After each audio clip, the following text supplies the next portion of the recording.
Idol, palit. Anong problema nito, Pap? Gastos. Ang problema nito, gas.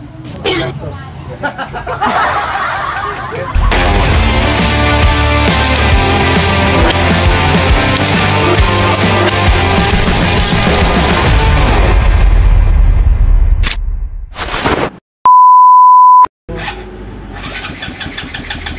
Magandang araw mga idol, at meron na naman tayong bisita at napakaingay ng kanyang makina. At ayon kay tropa, tagi pa raw ang pinanggalingan niya at hindi na daw niya kinaya ang ingay ng kanyang makina. Saan pa galing, Paps? Tagig. At dito ngayon inumpisahan ko ng buksan ang tornilyong kinakalawang. At dahil sa tagal at haba ng panahon ay talaga nangyayari talaga ito. Alright. Oh, tindi ng kalawang. At pagkatapos nito ay makikita ninyo kung anong dahilan at pinagmumulan ng ingay ng kanyang makina. The moment of truth.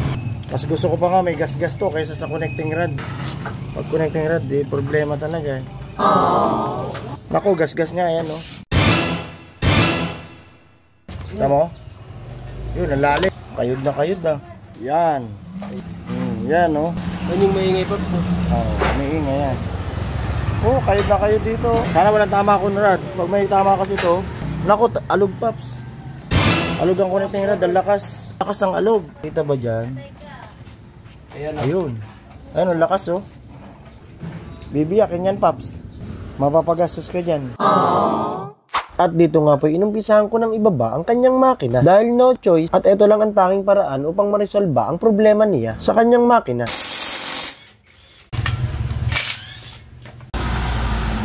Diyan na.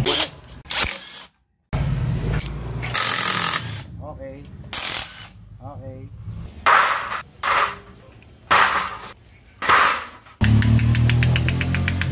Oh, ayan, oh.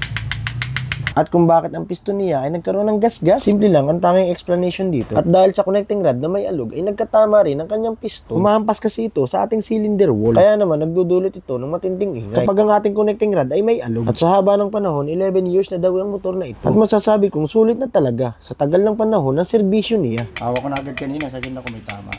Ito ang tama ng kanyang pin. Kaya maalog masyado yung kanyang connecting rod dahil may tama na to. Yan. Pag nakita nyo na ganyan, wala na yan. Palit na talaga yan, mga idol. Dapat ganito siya kakinis, oh. Okay. So yun, mga idol, nakikita nyo ba yan? Yan ang tama ng kanyang connecting rod. Dapat wala to. Yung gas-gas na yan. Dapat ganito siya kakinis. Yan. Dapat ganyan. So yung kabila, magas-gas, oh. Yan, bago na mga idol, oh. Bago na kanya connecting rod. Wala na yung alog. Okay na. At ang sunod ay kinabit ko naman ay ang kanyang mga gearings. Kapag hindi ito nagpi-freewheel, may problema yung gear. Bubunutin nyo uli. Swak na swak.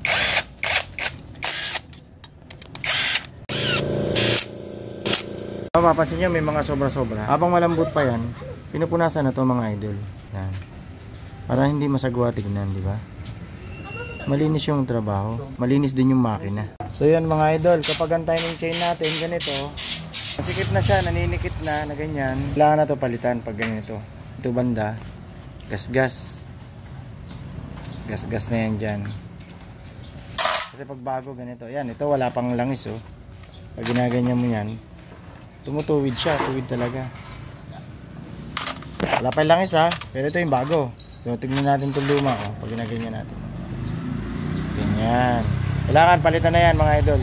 Lalo kapag ganito kang edad na, 11 years na. Ano? Tama? 11 years na, Pops? Sulit na yan. Kailangan ng palitan.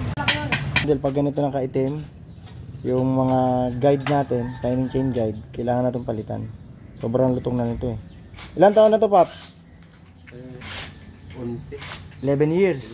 Oh, imagine, 11 years. Tignan mo kung gano'ng kalutong na nito, Pops. Oh, grabe lutong. Hindi ako pumapersa, ha. Oh.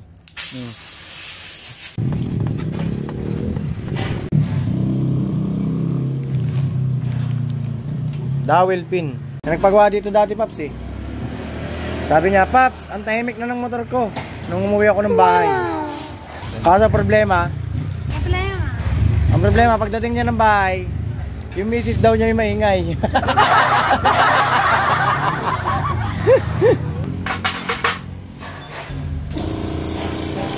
So yun mga idol, huwag niyong kalilimutan na dito yung tanso. Yan, dito banda. Sa right side, sa gawing baba, yung tanso na washer. Para hindi kayo magkamali. Check nyo, baka may tornilyo dito na iwan. 2 hours later. Testing. Okay na lang isa, okay na ha. Meron na. Takpa mo tambucho. Oh. Takpa mo. Oh. Okay na, palagay ko Paps. Okay na to Paps. Palagay mo Paps. Hindi, kung hindi pa okay, bibiyakan ulit natin. Okay na Paps. Tapos na ang problema. Butas na rin ang bulsa. At kung umabot ka sa punto ng bidyong ito, at kung natuwa at may natutunan ka, aba paki-like and share naman at paki-follow na rin para masaya. Big shoutout nga para sa mga idol ko na palaging nanonood.